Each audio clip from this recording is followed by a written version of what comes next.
اعوذ باللہ من الشیطان الرجیم بسم اللہ الرحمن الرحیم اللہم صلی علی محمد وعلی محمد وجل فرادم اجمعین۔ ویورز، آج کا ہمارا چیپٹر حضرت ادریس علیہ السلام کا قصہ ہے۔ چلیں شروع کرتے ہیں۔ بسم اللہ الرحمن الرحیم۔ الحمد للہ رب العالمین، والصلاة والسلام علی سید الانبیاء والمرسلین محمد وآل طیبین الطاہرین، اما بعد۔ امیر المومنین حضرت علی ابن ابی طالب علیہ السلام نے فرمایا، تمام حمد اس خدا کے لیے ہے جس نے شریعت اسلام کو جاری کیا اور اس کے سرچشمہ ہدایت پر اترنے والوں کے لیے اس کے قوانین کو آسان کیا اور اس کے ارکان کو حریف کے مقابلے میں غلبہ و سرفرازی دی۔ چنانچہ جو اس سے وابستہ ہو اس کے لیے امن، جو اس میں داخل ہو اس کے لیے صلح و آشتی، جو اس کی بات کرے اس کے لیے دلیل، جو اس کی مدد لے کر مقابلہ کرے اس کے لیے اسے گواہ قرار دیا ہے، اور اس سے قسم ضیاع کرنے والے کے لیے نور، سمجھنے بوجھنے اور سوچ بچار کرنے والے کے لیے فہم و دانش، غور کرنے والے کے لیے روشن نشانی، ارادہ کرنے والے کے لیے بصیرت، نصیحت قبول کرنے والے کے لیے عبرت، تصدیق کرنے والے کے لیے نجات، بھروسہ کرنے والے کے لیے اطمینان، ہر چیز اسے سونپ دینے والے کے لیے راحت، صبر کرنے والے کے لیے صبر بنایا ہے۔ وہ تمام سیدھی راہوں میں زیادہ روشن اور تمام عقیدوں میں زیادہ واضح ہے۔ اس کے مینار بلند، راہیں درخشاں اور چراغ روشن ہیں۔ اس کا میدان عمل باوقار اور مقصود و غایات بلند ہے۔ اس کے میدان میں تیز رفتار گھوڑوں کا اجتماع ہے۔ اس کی طرف بڑھنا مطلوب و پسندیدہ ہے۔ اس کے شاہسوار عزت والے اور اس کا راستہ اللہ و رسول صلی اللہ علیہ وآلہ وسلم کی تصدیق ہے، اور اچھے اعمال راستے کے نشانات ہیں۔ دنیا گھوڑ دوڑ کا میدان اور موت پہنچنے کی حد، اور قیامت گھوڑوں کے جمع ہونے کی جگہ، اور جنت بڑھنے کا انعام ہے۔ دنیا کی ابتدا مشقت اور انتہا ہلاکت ہے۔ حضرت شیث علیہ السلام نے انتقال سے قبل اپنا وصی و جانشین انوش کو مقرر کیا، اور پھر انوش نے اپنا جانشین کینان کو، اور کینان نے مہلائل کو اپنا جانشین مقرر کیا، اور اسی طرح مہلائل نے یارد کو اپنا وصی مقرر کیا۔ پھر اسی طرح یارد نے اخنوخ کو اپنا وصی اور جانشین مقرر کیا، جو حضرت ادریس علیہ السلام کہلائے۔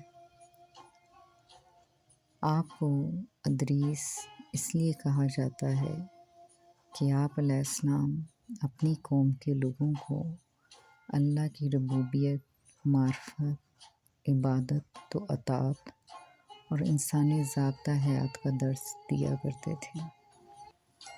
حضرت ادریس علیہ السلام رب العالمین کے تیسرے نبی تھے، جو حضرت آدم علیہ السلام اور حضرت شیث علیہ السلام کے بعد نبوت کے جلیل القدر منصب پر فائز ہوئے۔ آپ حضرت آدم علیہ السلام کی 7ویں پشت میں پیدا ہوئے۔ جب حضرت شیخ صلی اللہ علیہ السلام کا انتقال ہوا تو کچھ عرصے بعد ان کے پیروکار بہت محدود تعداد میں رہ گئے۔ قابیل کی اولاد نے کفر و شرک، بدکاری و بے حیائی کا بازار گرم کر رکھا تھا۔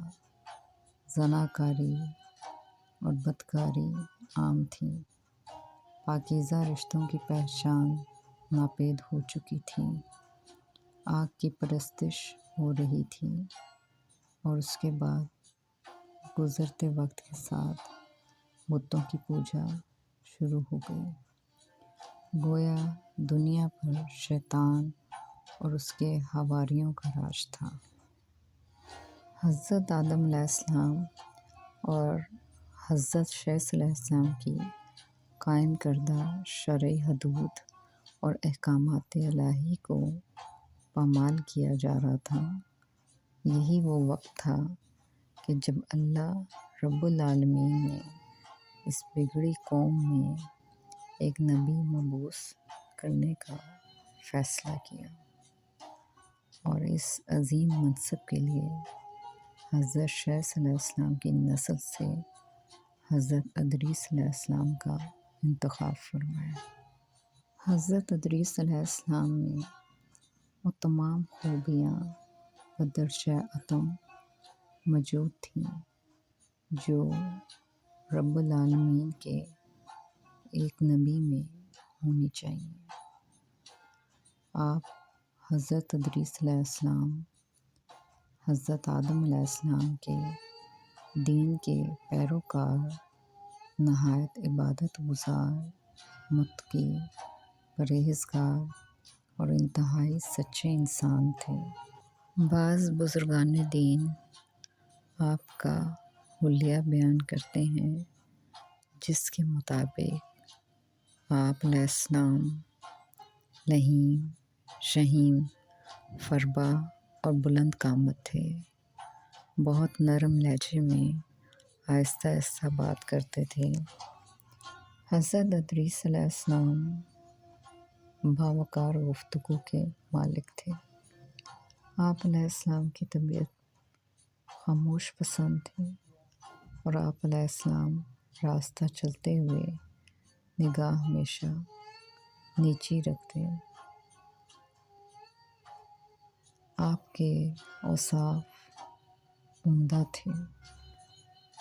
نبوت کے منصب پر فائز ہوتے ہی آپ علیہ السلام نے اپنی قوم کے بھٹکے ہوئے لوگوں میں وعظ و تبلیغ کا کام شروع کر دیا، لیکن راہ ہدایت کا یہ درس اور نیکی کی باتیں ان لوگوں کو بہت ناگوار گزرتیں، چنانچہ وہ آپ علیہ السلام کے دشمن ہو گئے۔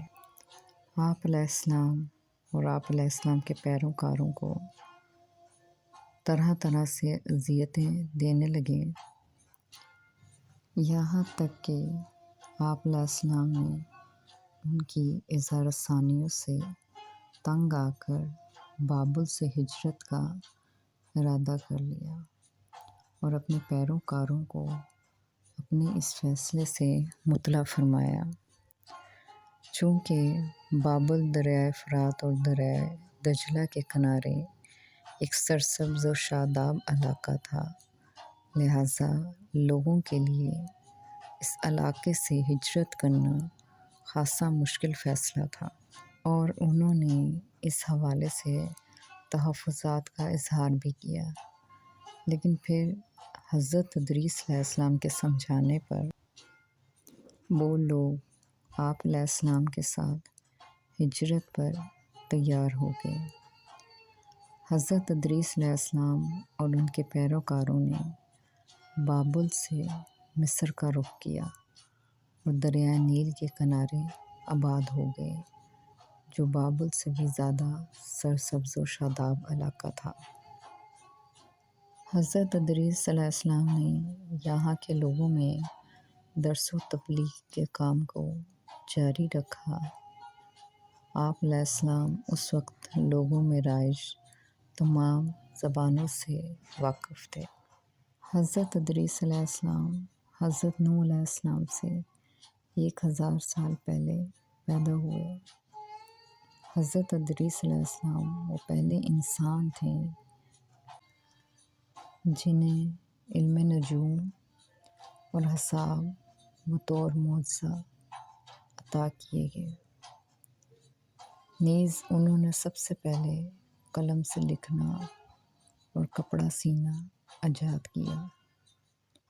ان سے پہلے لوگ جانوروں کی کھال بطور لباس کے استعمال کرتے تھے۔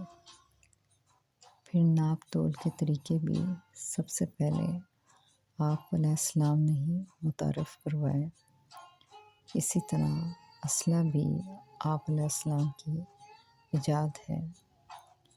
آپ علیہ السلام اسلحہ ایجاد کر کے قابیل کی نسل سے جہاد کیا۔ دنیا کا سب سے پہلا شخص جس نے قلم سے لکھا وہ حضرت ادریس علیہ السلام ہیں۔ پس حضرت ادریس علیہ السلام نبی مرسل تھے۔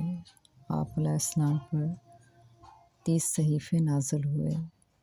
علم نجوم جانتے تھے، قلم سے لکھنے کی ابتدا کی، کپڑا سینا ایجاد کیا، جنگی اسلحے ایجاد کیے، جہاد قائم کیا، کافروں اور ان کی اولادوں کی گرفتاری کا طریقہ ایجاد کیا، لوگوں کو لباس پہننا بتایا، اور خدا نے آپ کو زندہ آسمان پر اٹھایا۔ ریویل ایک ایسا علم ہے جس سے ریت پر مخصوص لکیریں کھینچ کر کچھ معلوم کیا جاتا ہے۔ حضور پاک صلی اللہ علیہ وآلہ وسلم نے فرمایا، جنہوں نے یہ لکھا لہٰذا جن کا خط ان کے موقف ہو جائے تو اچھا ہے۔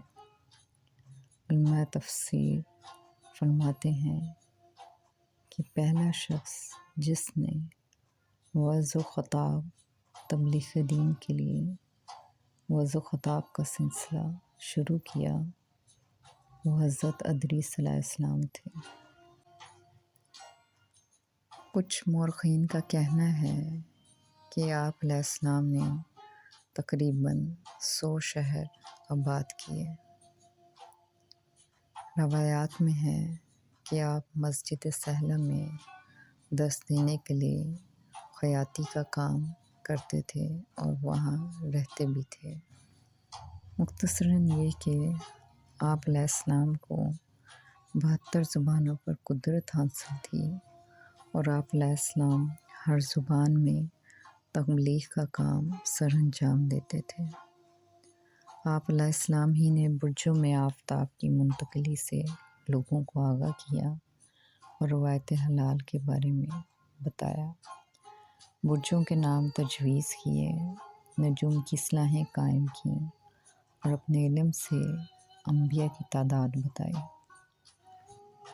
حضرت ادریس علیہ السلام کا گھر کوفہ میں اس جگہ تھا جہاں آج مسجد سہلہ ہے۔ پس دنیا میں آپ نے 365 سال تک کار تبلیغ انجام دیا۔ حضرت ادریس علیہ السلام کا چیپٹر جاری ہے۔ السلام۔ اللہم صلی علی محمد وآل محمد عجل فرجهم اجمعین۔